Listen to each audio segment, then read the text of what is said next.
This YCN segment is brought to you by Echo Communications, a digitally integrated commercial printer. Welcome back, YCN Sports Talk. Jeremy Stout, Brett Franklin joining me today from 94 ESPN Radio. You can hear his show 12 to 1, Monday through Friday, 94.5 and 94.3 FM, and then replayed here at midnight. And Brett, we talked a lot last week. I was on your show a couple days. You were here in studio about the Patriots draft. So let's kind of give a recap, pluses, minuses. Where do you think they went right? Where do you think they went wrong? Grades. What do you think overall? Well, I think, first of all, a little surprise. N'Keal Harry, the wideout from Arizona State, going at 32. He's a good player, third all-time at ASU in receptions and receiving yards. He's a big guy, a physical guy. So, I was a little surprised by that.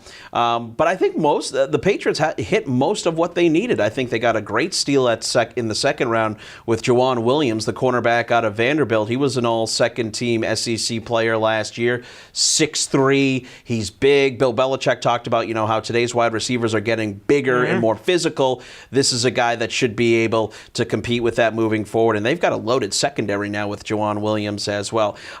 Interesting pick, Damian Harris, out of Alabama. He went in the third round, and now you've got a pretty stacked running back depth chart. Harris, of course, from Alabama, was the captain on the team. He averaged 6.5 yards per carry, and of course, there's that dynamic of Nick Saban and Bill Belichick. Chase Winovich, he's a guy to keep an eye out on. Edge rusher out of Michigan. He was all first team Big Ten. This guy's story is interesting. He had an accident as a kid, where he fell and he split his head open. They didn't know if he was going to live or not. And not only does he do it, he plays great football and was was instrumental on a Michigan defense coached by one Don Brown, formerly of Hartford High School here in the Upper Valley. There's a little bit of 7 degrees for you. So the only biggest thing I think for the Patriots draft, didn't draft a tight end, of course, Rob Gronkowski being gone. And then they draft a punter in the 5th round. And not just any punter, a right-footed punter, which is unusual. So if I had to give a grade for the Patriots, I'll go B+.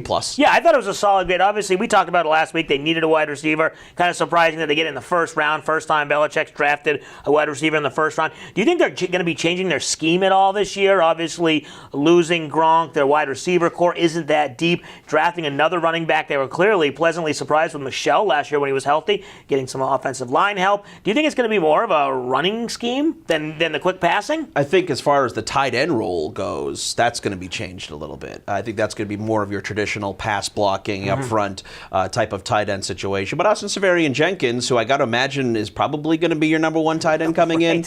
I think it was 2 years ago. He has the ability to pass catch.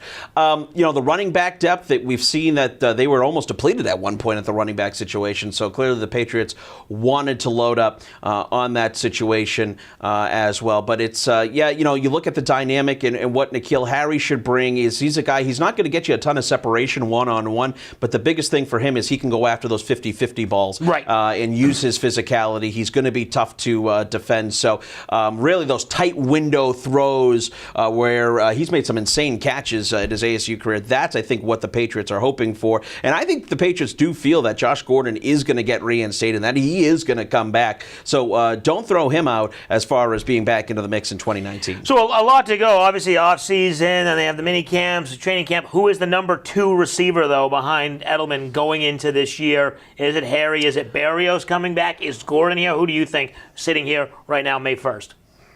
Right now, May 1st.